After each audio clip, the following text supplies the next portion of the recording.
miếng khăm này papa cái chè na papa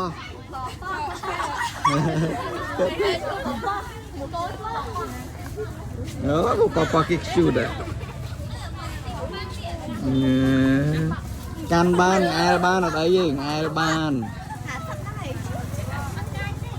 ca chứ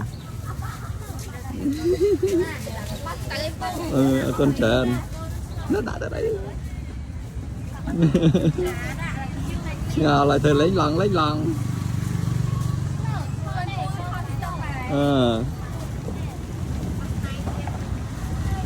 kia đâu nằm phăng cái chân em nằm phăng bye bye papa nào hay nhé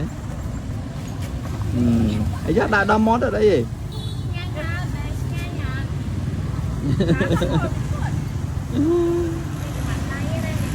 con bye bye